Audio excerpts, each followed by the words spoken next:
Have you ever had the experience of feeling like a dismissive avoidant seems to act like they don't care, but then when you decide you're going to try to pull away or take a step back or you've just had enough, they won't actually let you go? This can be one of the most confusing enigmas about the dismissive avoidant attachment style. And in today's video, I'm going to help you finally break down and clarify what is going on. And most importantly, at the end of this video, if you're an anxious attachment style or a fearful avoidant attachment style, within a very short period of time at the end of the video, 2-3 minutes, we're going to talk about exactly what you can do that will be healing for you.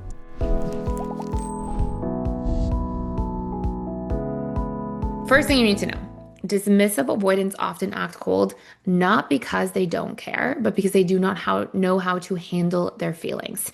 And this does not mean that you give any dismissive avoidant a forever pass to show up in a way that doesn't feel good in a relationship to you and just let it be. And it's because they're a dismissive avoidant, we just let it be. No.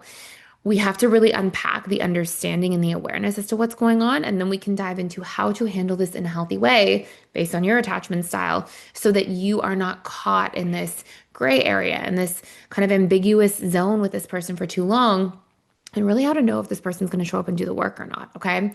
So first things first, dismissive avoidants, you might think seem like they don't care, but a lot of times dismissive avoidants fully think that they are showing care, okay? And you will hear this very common saying from a dismissive avoidant where they say, if I didn't care, I wouldn't be here. Okay, if I didn't care, I wouldn't be dating you or spending time with you. Here's what's happening. We're going to unpack this one first. Dismissive avoidants, after they feel like there's a certain degree of connection with somebody, they quickly settle into a relationship. And for them, when they cross a certain threshold with somebody of care, of infatuation, of connection, they're like, oh, I don't have to try so hard anymore. We're comfortable now. We're good. Meanwhile, at that same point in time, anxious attachment styles and fearful avoidants are like, oh, things are becoming more serious. We're going to try harder. And so we get this really confusing dynamic where even securely attached people end up trying a little bit harder when things get more serious. At the moment that basically every other attachment style starts trying harder in the relationship, a dismissive avoidance starts being like, I'm comfortable. I'm now going to try less hard. And they basically think, and this is point number 2, that their actions speak for themselves. So they don't think, oh, I should have to try to be romantic or plan a date or do these things. If I am spending time with this person, it's clear that I care because I wouldn't be doing something that I don't want to be doing. And in fairness, dismissive avoidants are excellent at that. They're really good at making sure they're only doing things they want to do. They're very authentic with their time and how they spend it that way. But what's really interesting and also kind of confusing if you're on the receiving end of this is that other attachment styles do go out of their way to do things they don't want to do for people they love. Sometimes that's from a really healthy, beautiful place where they're like, oh, I care about this person. Let me make space for them. Let me be thoughtful. And sometimes it is from a self-abandoning place where they're like, oh, I better do this to people please and win them over. And so now we just have layers here.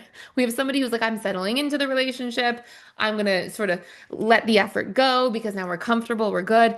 Just at the same time that somebody else is pouring in and trying really hard. Then we have this other layer where dismissive avoidants are like, my actions speak for themselves. If I'm spending time with you, obviously I'm interested.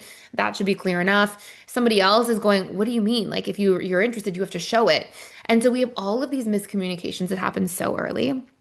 But on top of that, when dismissive avoidants start becoming afraid of vulnerability, this is really point number 3, and then we're going to talk about what you can do. When dismissive avoidants start becoming afraid or feel like there's commitment or pressure, or feel like there's even just like a vulnerability because things are getting more serious, they shut down and often don't even consciously realize. So they start to shut down, pull away, kind of self-protect. But internally, they often don't realize that they're doing that. They think that like, no, I'm here, I'm good, everything's fine. And so then somebody on the other side, often an anxious attachment style or a fearful avoidant, who I'm assuming is probably watching this right now, starts feeling like, hold on a second here. There's a shift in the pattern and I see it. And you can say that you care, but your actions are shifting. Your effort is changing. There's been a break in what I'm used to and what's congruent for me. And so you say that everything's totally normal, but I can see that something's changed inside of you. And oftentimes the dismissive avoidant isn't even aware of what has changed within themselves. So now we have this really confusing dilemma. So if you are an anxious attachment style on the receiving end of this, you are a fearful avoidant on the receiving end of this, here's your 3-step solution, okay? Step 1, you want to actually have a conversation about what you need to feel like that's resolved. So what that means is if, for example, the consistency has been the thing that's dropped off or the effort, then you want to say, hey, I understand that you're saying everything's totally fine from your end, and I definitely believe that you feel that way. But I also know from my end, I'm wanting to see a little bit more effort in the relationship between the two of us. I know we're comfortable. I know that it's been a little bit now and everything's pretty good overall. And I really appreciate you holding space to have this conversation. But like, let's do a fun date night every week and let's make an effort to plan it. Like, I'd love for you to plan some of those things, or I can take a turn here and there. But and so you want to be really clear and specific, okay, about what you actually need and have that conversation. If it's more consistency over texting or communication, say that. Hey, I totally hear you that you say everything's so completely fine. For me, I just noticed that we're not texting as much, and I would love for us to just be more consistent there. Let's have a ritual since we're in a relationship. Let's just have a quick text exchange in the evenings before bed. Like that would mean a lot to me to say goodnight to each other.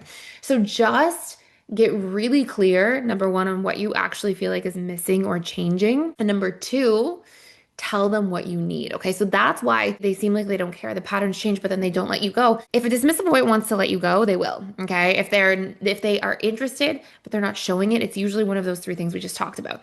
I'm going to tell you arguably the most important thing that you then have to do. But before I do, I just want to let you know if you want to check out any attachment style pairing course, we have all of these different attachment style pairings. How to date a dismissive avoidant if you're fearful. If you're an anxious, we have every grouping, okay? Anxious and fearful, fearful and dismissive, dismissive and anxious. We have all these like literally roadmaps for how to thrive in your relationship. And you can check those out for free using the link below before I tell you the last really important thing to do here. And you'll be able to get through them within any period of time within that 7 days. They're usually like 2 hours. So you'll be able to crush those courses in a night if you want to. Get the workbook materials, all that kind of stuff. And as a bonus gift on top of that, you get to keep our attachment styles and sex course for life completely free. So that's a gift. We're just doing a giveaway for a very limited period of time. This is one of the last days to claim it. I'll put that link down below. Last thing. Once you tell the dismissive avoidant what you need, after you're clear about what you need, you go communicate it through positive framing in that healthy way. Say what you do want, okay? Instead of what's not happening. Don't say, oh, you never spend time with me. Say, hey, I want to have like a consistency. Let's do a date night once a week. Okay. Once you've done that, you vet their behavior and you set a deadline. Okay.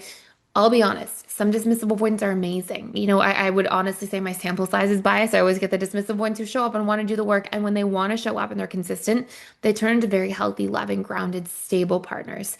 But there are also people of every attachment style who are not ready to do the work, who are not ready to show up. And so you can communicate, but they're not going to do anything. The needle's not going to move. So you have to vet their behavior to see, does the needle move? Do they show up? What's going on here? And actually pay attention to the results. And you have to set a deadline around that. You can't vet somebody's behavior for 10 years. You have to vet somebody's behavior for a period of time that makes sense to you based on how long you've been dating them. Maybe you've been dating for 6 months, you vet for a month if anything changes. And if it doesn't, you walk away. If you've been dating somebody for 2 years, maybe you vet for 3 months or 6 months and then see if anything changes. So we have to have a deadline. We have to have a vetting process there. We're actually paying attention to their behaviors, seeing if the needle moves, and you have to be able to show up and showcase your needs and communicate them in healthy ways. That's it for today.